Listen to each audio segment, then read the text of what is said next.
समझे। बस यही तो फर्क है कुरान में और अली में। अरे कुरान को छूने के लिए जिस्म का पाक होना जरूरी है, अली की मोहब्बत के लिए खून का पाक।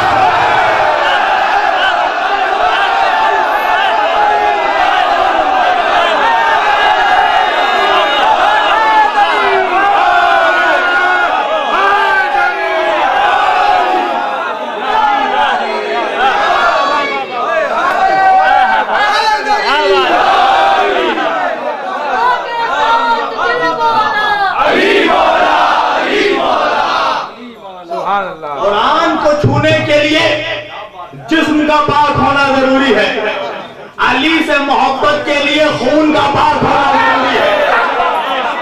कुरान को छूने के लिए बदन का पाक होना जरूरी है, अली से मोहब्बत के लिए नस्ल का पाक होना जरूरी है। कुरान को छूने के लिए हाथों का पाक होना जरूरी है, अली से मोहब्बत के लिए माँ का किरदार पाक होना जरूरी है। तो जो कुरान का मर्तबा वो अली का मर्तबा, जो कुरान की अज़मत वो अली की अज़मत, जो कुरान का मकाम वो अली का मकाम। कुरान अली के साथ, अली कुरान के साथ, कुरान अली के साथ, अली कुरान के साथ। कुरान मोहम्मद की किताब, अली मोहम्मद का भाई। मेरी तरफ देखना, कुरान मोहम्मद की किताब, अली मोहम्मद का भाई। कुरान अल्लाह की किताब, अली नबी का भाई। तो परवरदिगार होना तो ये चाहिए था कि जो अल्लाह की किताब थी अल्लाह के घर में आता, जो नबी का भाई था नबी के घर में आता।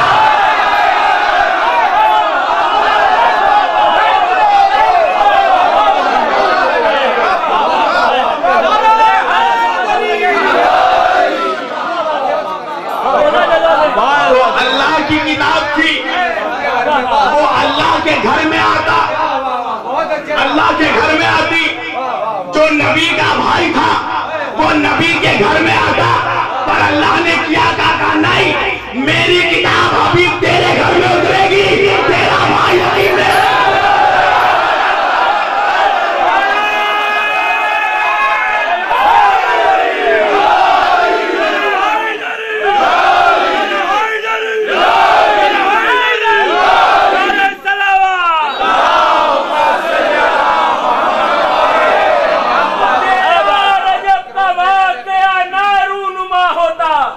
कभी तूने ये सोचा है तेरा सजदा कहाँ होता? अबू तालिब हरम को अगर हरम तक भेज ना देते तो इस्लाम में काबा अबू तालिब का घर होता।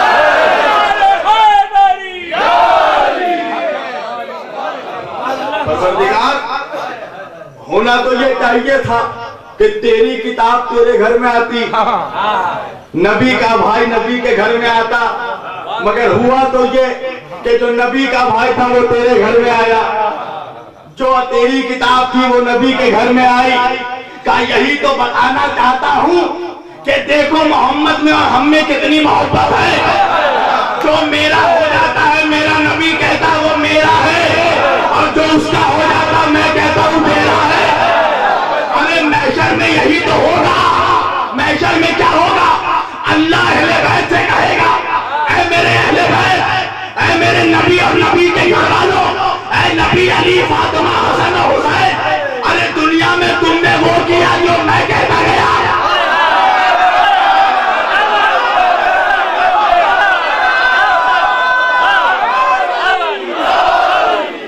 मैंने फरमा का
ऐ पंजतन, आज जो तेरा वो मेरा,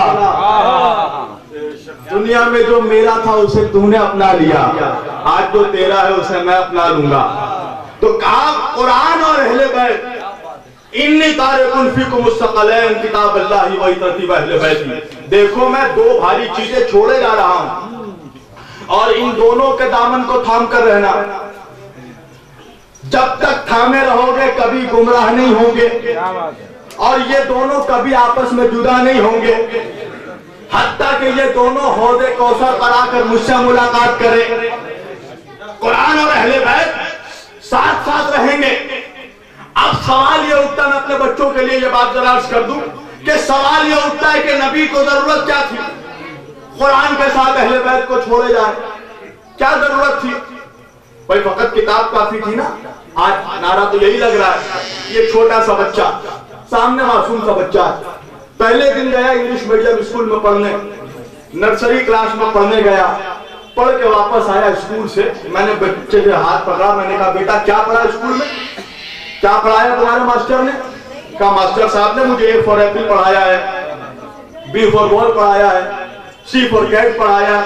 देखिए बच्चों के लिए मिसाल पेश कर रहा हूँ, बुजुर्ग मुझसे बेहतर जानते हैं। मैंने कहा अच्छा ये पढ़ाया मास्टर साहब ने? कहा। मैंने कहा जरा चलो अपने मुझे लेकर अपने मास्टर के पास। मैं उसके स्कूल गया, उसके मास्टर के पास। मैंने कहा भाई आपने क्या पढ़ा दिया बच्चे को? मैंने कोई गुस्ताखी हो गई।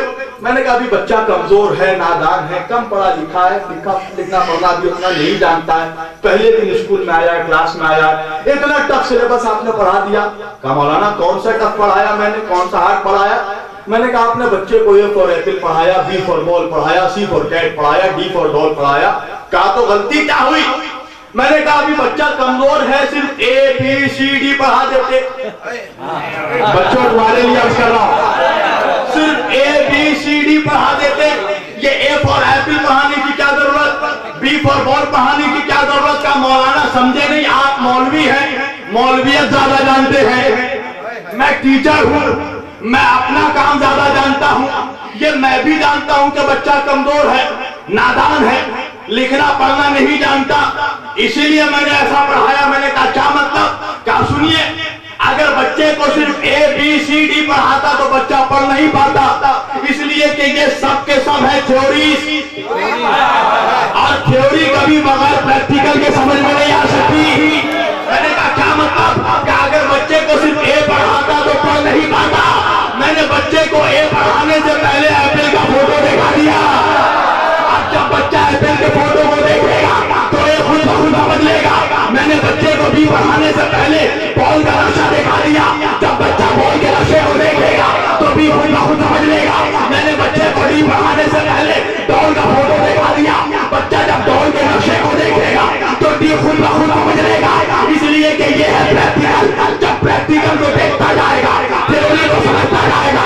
अल्लाह के हबीब ने भी कहा देखो ये कुरान ये ऐसी थ्योरी है जिसकी एक एक आयत में 70,000 रास्ते हुए हैं।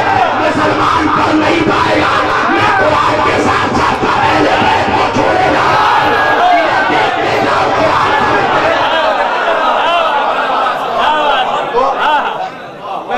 बैठ के साथ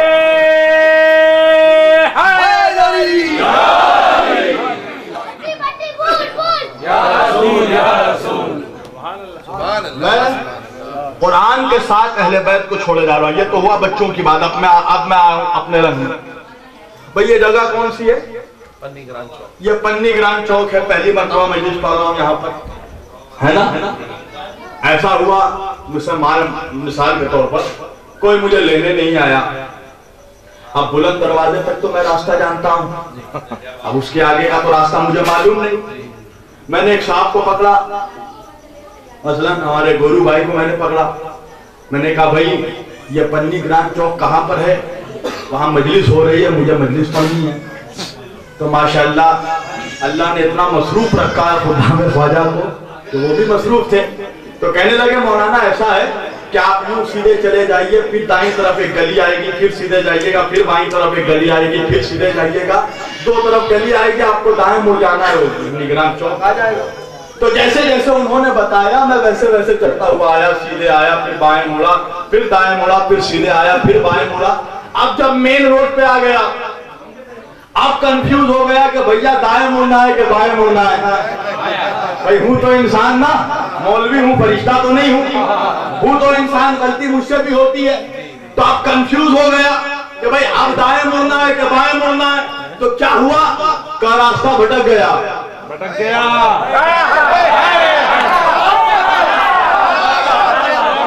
रास्ता भटक गया। चलो दूसरे साल आना था, फिर बुलंद दरवाजे पे खड़ा हुआ। अब आना है मुझे यही बन्नी ग्राम चौक। रईस साहब से मुलाकात हो गई।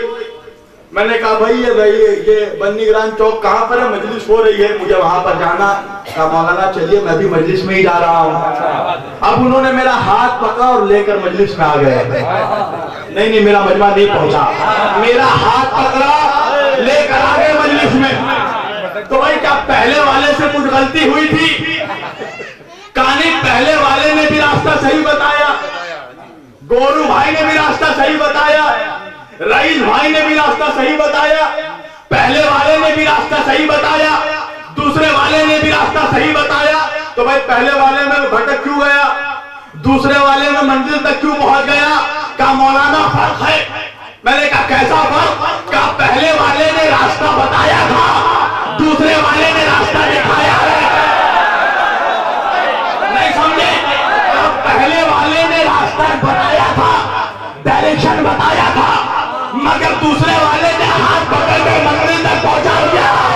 अरे अल्लाह के रसूल ने यही कहा, देखो कुरान और अहले बैत को छोड़े जा रहा हूं, कुरान रास्ता बताएगा, ख्वाजा हाथ पकड़ के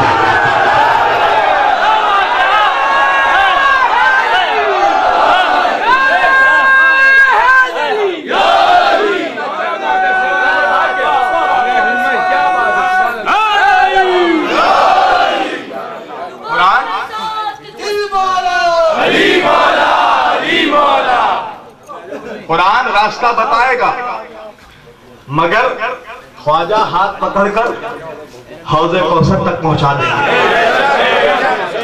यही फर्क है कुरान और अहले बैत में। कुरान और अहले बैत बराबर है। का इन दोनों का दामन थाम कर रखना, कभी हाथ से ना छूटे।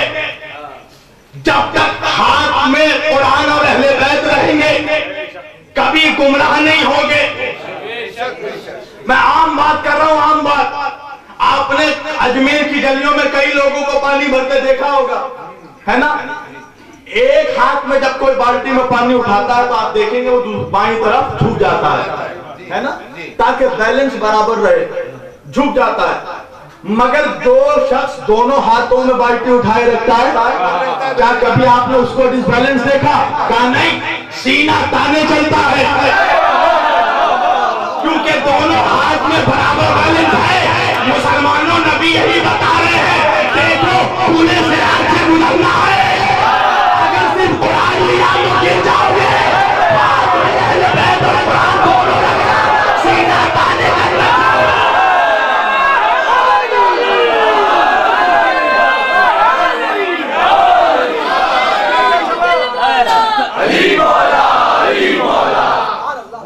दोनों हाथ में बैलेंस बराबर रखना, एक हाथ में कुरान रखना, एक हाथ में बैलेंस अहले बैत रखना, इसलिए कि गुजरना है पुले सिरात से। वो पुले सिरात के जो बाल से ज्यादा बारीक, आग से ज्यादा गर्म और तलवार की धार से ज्यादा तेज है। अब गुजरना है उस पुले सिरात से, मगर उसके लिए भी नबी ने कंडीशन रख दी। कहा पुले सिरात से गुजर के जन्नत वही जाएगा जिसको जन्नत का परवाना अली देंगे, जिसे जन्नत का परवाना अली देंगे। और जब पुले सिरात पार करने के बाद 500 साल का रास्ता है जन्नत के दरवाजे तक। जब जन्नत के दरवाजे तक, अब मैं बताऊं हमारे मजमे में नारे हैदरी क्यों लगता है। अब जब पुले सिरात पार करने के बाद एक जन्नती जन्नत रोज़े महशर 50,000 मंजिलों से गुजरकर आखिरी स्टेज है पुले सिरात।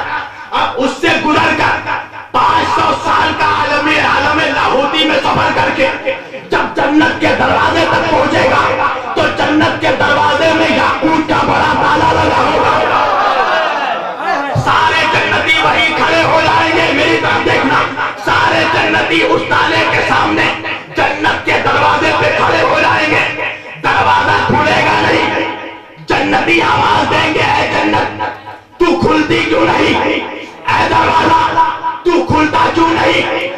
जन्नत के दरवाजे से आवाज आएगी, जन्नत तक आ गए, चाबी नहीं लिया।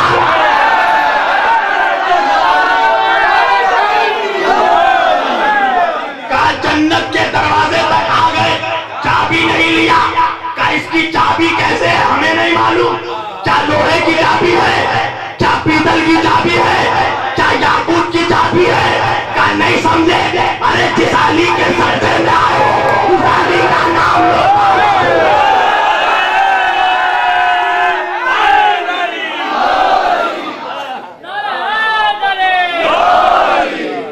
जिस अली की मोहब्बत के सदे में एक मरतबा आप लोग जरूर पढ़े।